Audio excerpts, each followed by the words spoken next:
ప్రభు అయిన యేసుక్రీస్తు నామంలో మీకు సమాధానం కలుగునుగాక. షలోం. ఈ ఉదయకాల సమయంలో ఒక మాట జ్ఞాపకం చేస్తున్నాను, గమనించండి. కొంతమంది ఎప్పుడు కూడా ఎలా ఉన్నావు అని అడిగామంటే చాలండి, ఏందో సార్ జీవితం పాడైపోయింది సార్, జీవితం నాశనం అయిపోయింది సార్, నా జీవితం బాగాలేదండి, ఇలా మాట్లాడుతూ ఉంటారు. మరి కొంతమంది ఇతరుల గురించి అడిగితే వాడు నాశనం అయిపోతాడు, వాడు పాడైపోతాడు, వాడు పనికిరాడు, దేనికి పనికిరాడని అంటుంటారు. ఎప్పుడు వారిని శాపగ్రస్తమైన మాటలు మాట్లాడుతూ ఉంటారండి కొంతమంది. గమనించండి, వారిని అడిగితే వారి గురించి ఎప్పుడు కూడా నిరుత్సాహకరమైన మాటలు చెప్తారు. నా జీవితం నాశనం అయిపోయిందండి, నా జీవితం పాడైపోయిందండి, ఏంటో నా బ్రతికిలాగా అయిపోయిందండి, ఇక నాకు సహాయం చేసేవారు లేరండి, ఇక నా జీవితం సర్వనాశనం అయిపోయిందండి అంటుంటారు. కొంతమంది విశ్వాసులు ఒక సంఘం గురించి ఒక సంఘం కాదండి, చాలా సంఘాల్లో ఉన్నారు ఇలాంటి వారు. వారి సంఘంలో ఉన్నటువంటి దైవజనుల గురించి ఒక మాట చెప్తున్నారు. సార్ మీరు నాశనం అయిపోతారంటాడు సార్, మీరు పాడైపోతారంటాడు సార్, మీరు చచ్చిపోతారంటాడు సార్. ఏం మాటలు సార్ అవి, భయం వేస్తుంది సార్ చర్చికి వెళ్ళాలంటే అంటారు.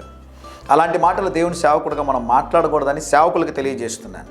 అలాంటి మాటలు మీరు మాట్లాడకూడదని విశ్వాసులకు తెలియజేస్తూ ఉన్నాను. ఎప్పుడు కూడా మనం పలకాల్సిన మాట ఏంటి అంటే, జీవ మరణములు నాలుక వశమని బైబిల్లో రాయబడింది.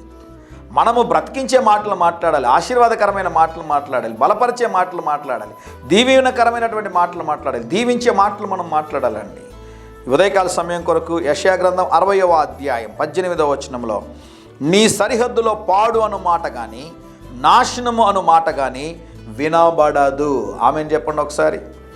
నీ జీవితంలో, నీ కుటుంబ జీవితంలో, నీ వ్యక్తిగత జీవితంలో పాడు అను మాట కానీ నాశనం అనే మాట కానీ ఇక నెన్నడూ యేసు నామములో వినబడకూడదని ప్రార్థన చేస్తాను. శుభం పలకండి, మంచి మాటలు పలకండి, దేవుడు గొప్ప కార్యాలు చేస్తాడు. ధైర్యంగా ఈ దినాన్ని ఎదుర్కోండి.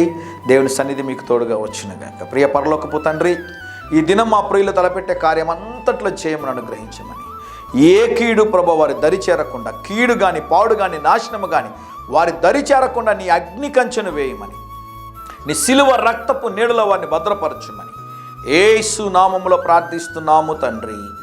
Amen, amen.